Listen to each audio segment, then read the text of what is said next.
Hi again, everybody. It's Kevin Canessa coming to you from the newsroom of The Observer and TheObserver.com on this, the 5th day of January in the year 2024. So glad you joined us today, and we are again very fortunate to be joined today by the one and only immortal Tony Mondaro, who, of course, is the founder and director of the Harrison Weather Center, who is here with us today to tell us all about the storm that's here with us. Now, before we get to you, Tony, I just want to let anybody who's watching know that if you have any questions that you would like Tony to answer, that he can about the weather, put them in the chat, whether you're on Facebook, Twitter, Twitch, or YouTube, and we will get to the questions at the end of the broadcast. So, Tony, thank you for joining us again this week. And where are we? Where are we? Well, Kevin, we said on Friday we would have some more detailed information, and here we go. Portions of our area are under an official National Weather Service winter storm watch. I think by this evening they'll be turned into a winter weather advisory or winter storm warning. The National Weather Service at Mount Holly, New Jersey, which covers most of the state of New Jersey except the northeast part, they have now issued winter storm warnings more or less north of 78 and west of 287. So if you live at elevation, say in Morris County, Sussex County, Warren County, you're now under a winter storm warning. So follow your local forecast up there for the latest on the storm. Now, as far as our weather over the next couple of days, we're going to walk you right through what we expect the next couple of days to be. Well, for the rest of this afternoon, sunny. Then have temperatures this afternoon in the mid to upper 30s. Northwest winds at 15 to 25 miles per hour. Those of us out there who follow breaking news, there's that fire that's going on in Elizabeth. I can reassure everybody that that smoke from that fire will not be going into Bergen or Hudson County at least through tomorrow morning, as the wind direction will be pushing it out over the bay, over the Newark Bay, so we don't have to worry about that, which Good. is good. For tonight, any clear skies give way to increasing clouds. The winds will diminish after midnight. The overnight low temperatures tonight will be in the upper 20s to low 30s. And for tomorrow, any sunshine filters out with arriving clouds. And then we watch for precipitation, I think, Kevin, after 3 o'clock tomorrow. Probably start out as a little bit of wet snow. Could be some rain too, and then maybe go back over to a period of wet snow on the overnight hours of Saturday into Sunday morning. Now, here's the big question: does the cold air hang in there long enough when we get some energy in the atmosphere that comes along? And if we do, and the temperatures are holding still cold, then as the precipitation intensifies, it may go over to a period of moderate to heavy snow for a little bit, accumulate maybe an inch or so, and then try to go back and forth from snow, sleet, and rain. Thankfully, temperatures by that time will be rising above freezing, so I don't think we have to worry about any freezing rain for the overnight hours of Saturday into Sunday morning. And then as the storm pulls away, you can look for occasional rain or snow showers on Sunday. That could leave an additional accumulation, as the storm is going to be pretty close. So if everything goes to plan, it looks like that will wind up with a 1 to 3 inch snowfall. It may not be all in one shot, but the entire system. Now you would say, hey Tony, what happens if something backfires and we keep the cold air in longer? Then I think that maybe a 3 to perhaps as much as 6 inch snowfall as possible. Every time we're looking at some guidance, it seems a little warmer. So I'm thinking that the higher numbers may not verify, but I still want to keep that as an option just in case something happens at the last minute where we keep more of a north northeast wind, and maybe if we get a decent hit of heavy snow tomorrow evening before the changeover, that might make up for a couple of inches right there. Now, if you're traveling, need to go grocery shopping, you want to take down those Christmas decorations before they get buried. The rest of today, tonight, tomorrow, up until about 2 or 3 o'clock is your time to go. Be very careful once the precipitation starts that the roads, A, don't get wet, or B, don't get slippery on you with ice and snow. If it's raining here and you're commuting to the north and west of us, as you gain elevation, here at Harrison, we're 28 feet. You go up to West Orange on top of a hill on Mount Prospect Avenue or Mount Pleasant, the Pleasant Valley Way. In that area, you're talking about elevations of 5 to 600 feet. And the Verona area up on there, the Pompton Turnpike, Wayne Pompton Turnpike, you have to be careful there of some snow because it could be rain here in Harrison and go up on a hill a little bit. You'll wind up with a full-fledged snowstorm and being trapped up there, not being able to get back. So you got to be very careful with that. As far as tidal flooding, what we were saying the other day, there seems like no issue with tidal flooding. We get a brief break on Monday with sunny skies, milder temperatures as we promised, with temperatures in the 40s.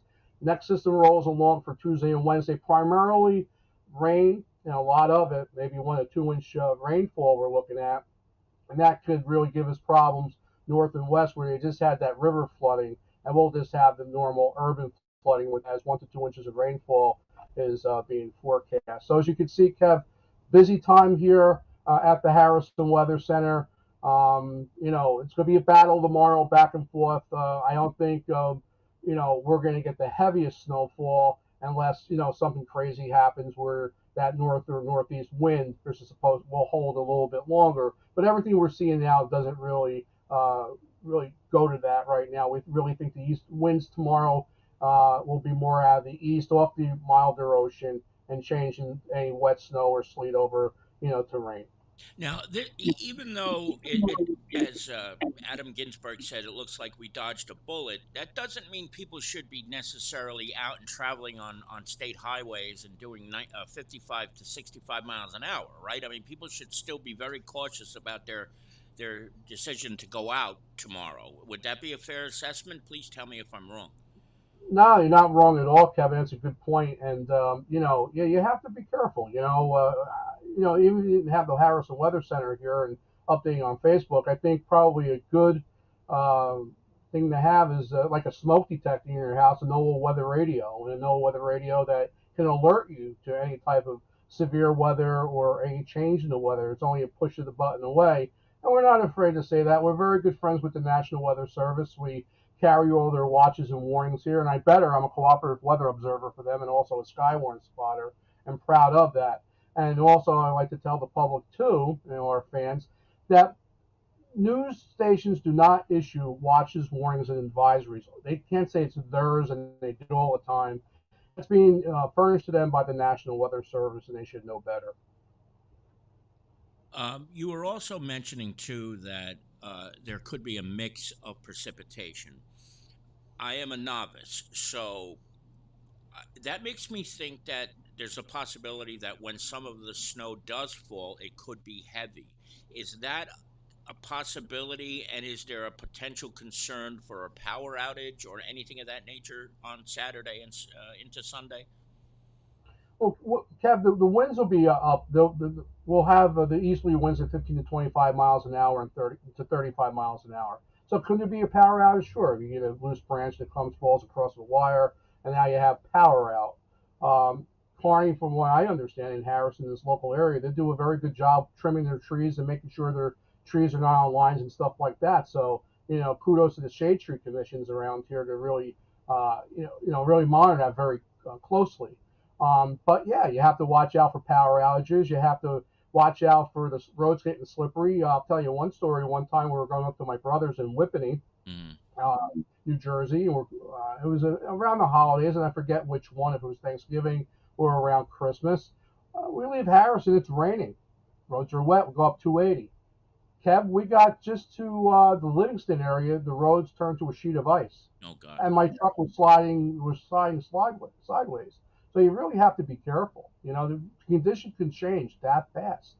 So yes, like I said, if you want to do it safely and dry, you got up until mid afternoon tomorrow, and then the precipitation. Unfortunately, you'll be chasing it from the back. If you watch on your local radar app, you'll see the snow and or rain, approaching pretty quickly, and it'll be by evening. I think be overspread the area. If you're just joining us, we're talking with Tony Mondaro, who is the founder and director of the Harrison Weather Center in Harrison. Tony, before we went on the air, you mentioned something very interesting to me about the possibility that we could here in Harrison or Kearney be looking at rain while it's snowing in Jersey City. Can you explain how that could happen with such a close proximity? Absolutely. It all depends on how fast that marine air gets in here to the easterly winds.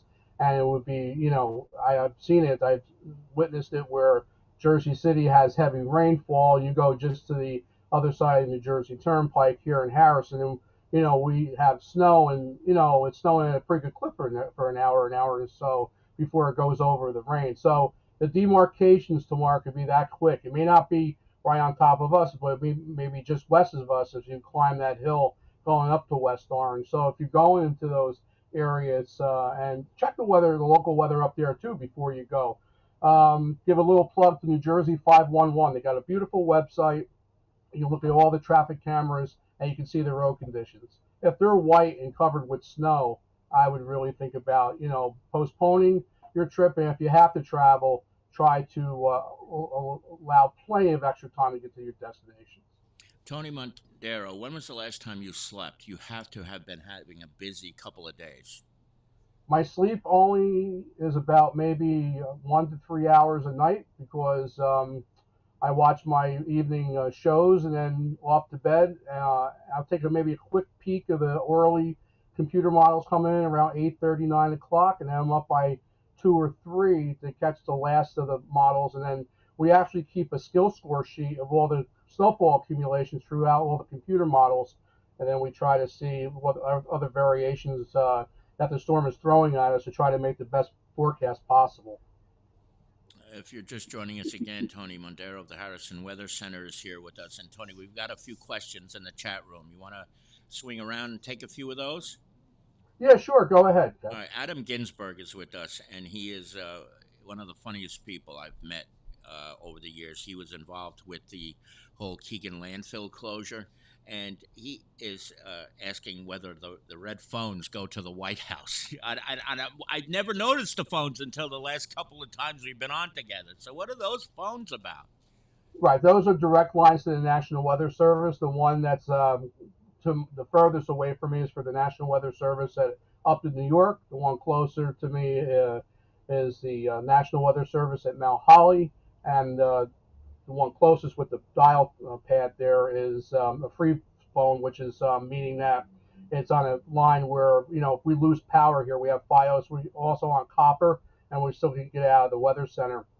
They're direct line phones. As soon as we pick them up, they ring right to the National Weather Service offices. We usually use them during severe weather and tornado situations where we can give them spotter reports. And, we do have a great team of spotters. Paul Haggerty's out there. We have Jersey Coastal Emergency Services.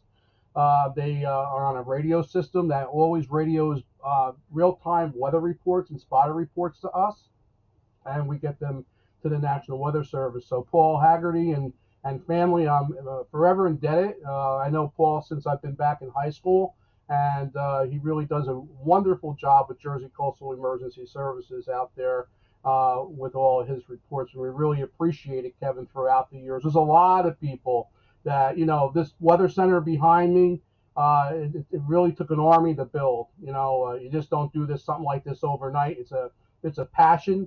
I proudly say I never went to college for it.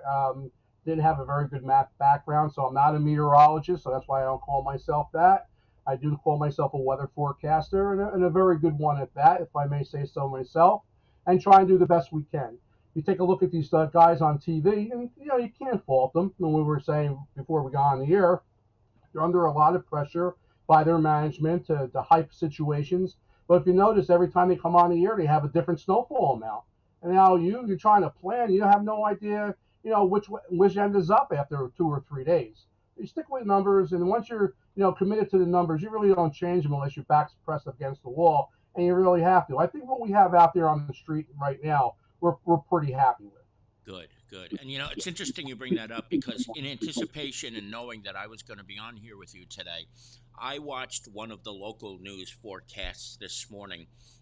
I won't name the station, just tell you that Rupert Murdoch's family owns it. And the forecast that they gave this morning is nowhere close to what you just said. And that's pretty scary because when you think about elderly people who may want to prepare for a storm, and you get people going out to the stores and doing things and panicking, that's just unacceptable. I don't understand why they do that for the value of television, Tony. Why do they do that?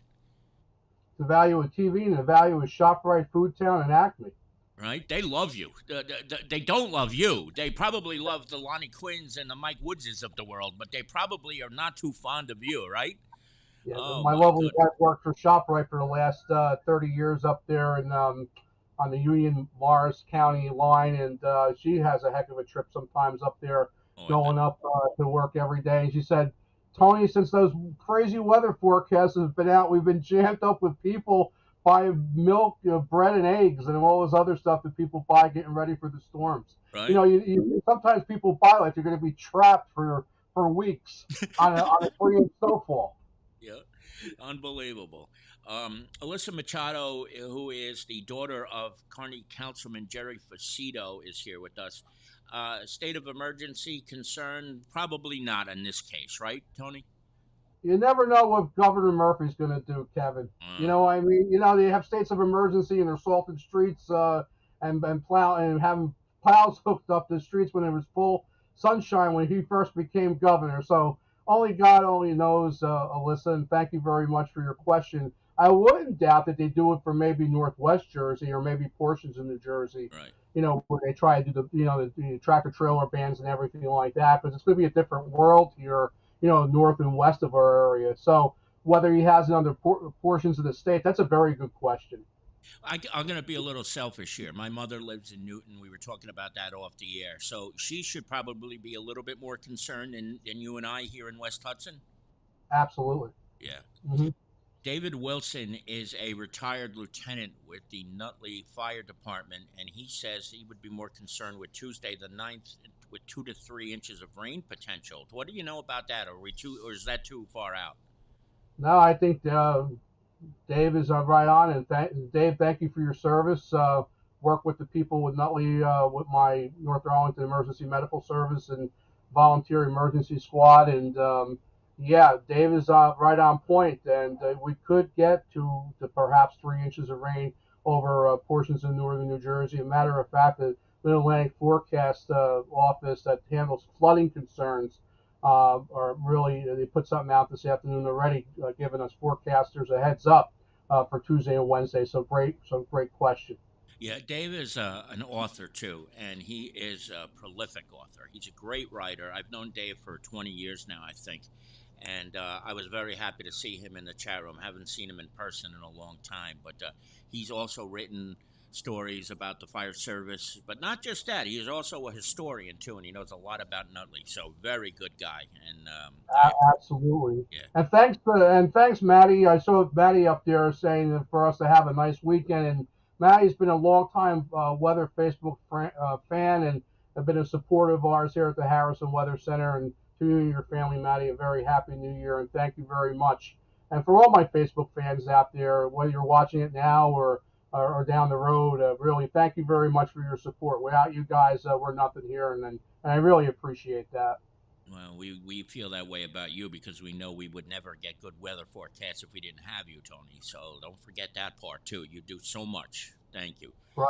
uh, And I'll tell Lorraine. you, yeah, Yeah, go Lorraine, ahead, I Tony. like to hire her. She's really right on it almost at every event, but she's right. With the melted snowfall, I don't think here, but for especially up in that Little Falls area where they're having problems in Wayne, the melt off, would give them, more problems, unfortunately. Yeah, indeed. Adam Ginsberg has another question too, and I've noticed it too because I live a couple of blocks away from you over on Franklin. What's going on with the road outside the center between Kearney and Harrison? It's a mess. I think something to do with a church coming down, right? Well, they tore down a church at Davis and William. I believe they're going to put 26 houses there on that corner. I You wouldn't be know, surprised. Welcome to the yeah, world of redevelopment. they'll try to fit them in. Yeah. But no, Adam, what's going on over there? They're replacing the water main there on the opposite side of Davis Avenue. They had to hook up all the services, and from what I understand, that Davis Avenues, especially when we get into the springtime, will be repaved, and they're going to fix the aisle up and everything like that. Knowing people at the town of Harrison, which is another huge supporter, like Kearney and North Arlington and Lyndhurst for our weather center in the county of Hudson.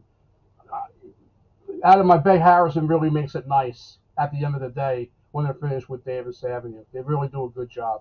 They do. That's one of the greatest parts of living in Harrison is that you know when there's road work to be done, it's going to be done before you get a chance to blink, right? It's unbelievable how Absolutely. quick they are. Mm-hmm. We are also joined today by Dan Pronti, the mayor of North Arlington, who I'll let it in on a secret, has a big meeting tonight because his council is being reorganized, and that's later tonight, 6 o'clock at Borough Hall in North Arlington off of Ridge Road. So if you're not doing anything, stop by.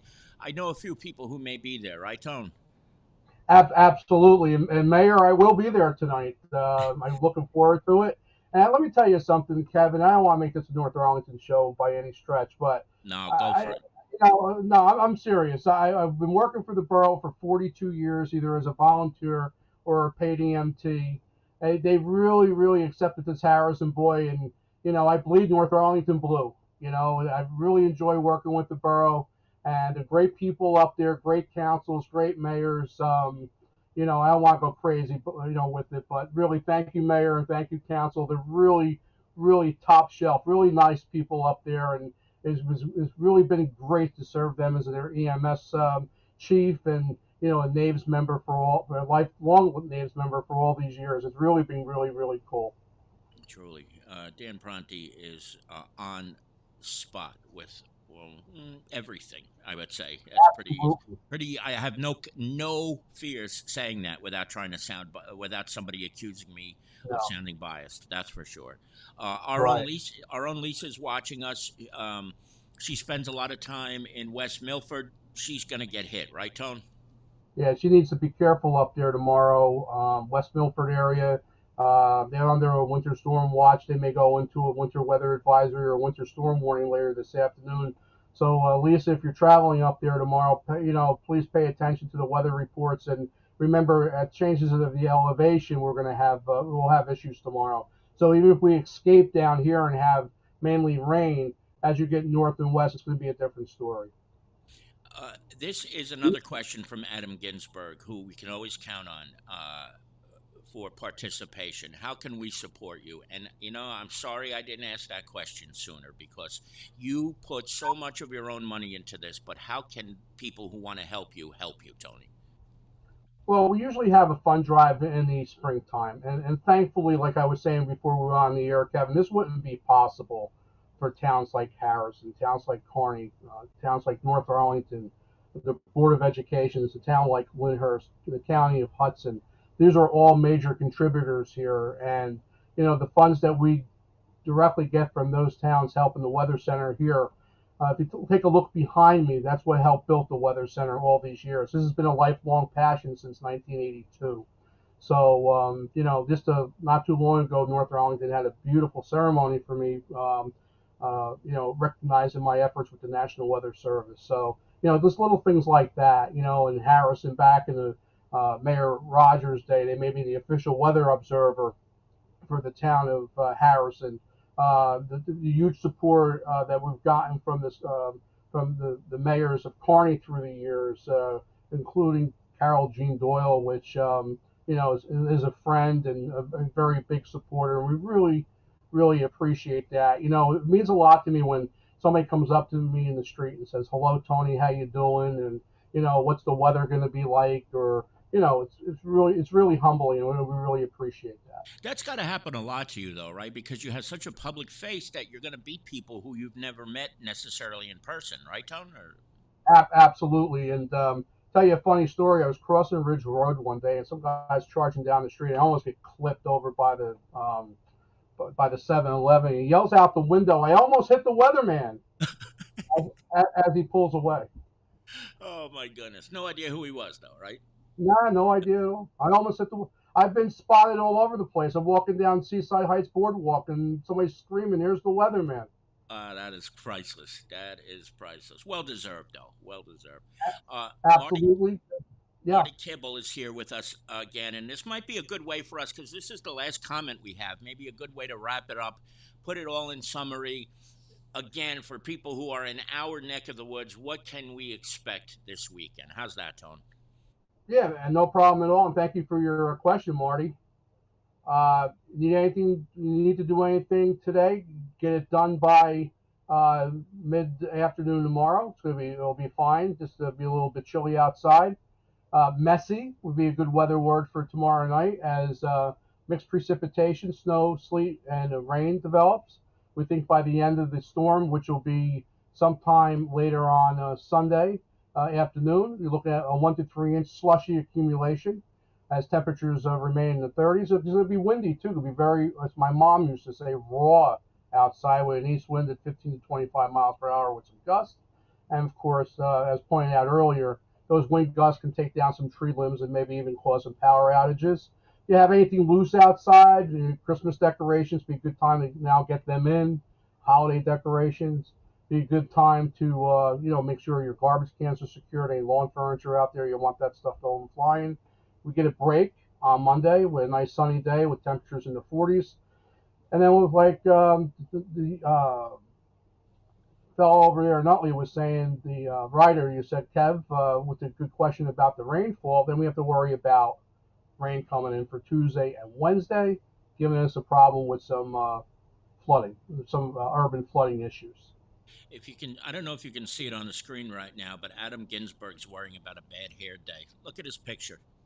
I love, It's just a nice love bald. that. He's got a nice bald head, so he's not. He's being a wise guy as usual. Good stuff out of Yeah. Adam. Uh, Yeah, absolutely, Kevin. So, it was a pleasure as always being on the air with you today. And again, thank you for the opportunity. I think if anything, we can keep people safe. For updates, folks, go to the Harrison Weather Center Facebook page. We'll be monitoring this right throughout the storm situation for the clients that we have from the Harrison Weather Center. We will definitely be, putting updates out continuously. We do have a private sector or client base, Kev, that we give information. I believe you're on that yes, I am. thread where we put internal watches and warnings out. And the reason why we don't do that, folks, for the public is because that's really the job of the National Weather Service. We don't want to step on those toes. It's just like the Weather Channel. They've been told numerous times. I'll get this in here before we go off the air. Don't name winter storms. And you'll say, well, Tony, what's wrong with them naming winter storms? And here's the issue. If you have an early or late tropical uh, storm or hurricane and an early winter storm, you're going to have two names out there. You're going to have the storm name of the hurricane and the winter storm name that they've put out there and they've been told to stop, and that can cause confusion and possibly cause lives. So that's why we don't pay attention to when people naming stuff Nemo and all this other nonsense. Let the National Hurricane Center and Weather Service do their job. Everybody has their place in the weather enterprise, and they, in a way, they do a good job. At least they give you an idea of what's happening. But that's why we don't fall into the nonsense here. We just try to be as most accurate as possible. And this is why I will close today the way I did the other day. Nobody does it better. Tony, thank you Thank so much for this, and I hope you stay safe and get a little bit of sleep this weekend at some point. I will after the storm is over. It was all my pleasure. Thank you, and we'll see you later, Mayor. Okay, all right. From the newsroom of The Observer and TheObserver.com, Kevin Canessa signing off with Tony Mondaro. We'll see you again soon. Take care, everybody.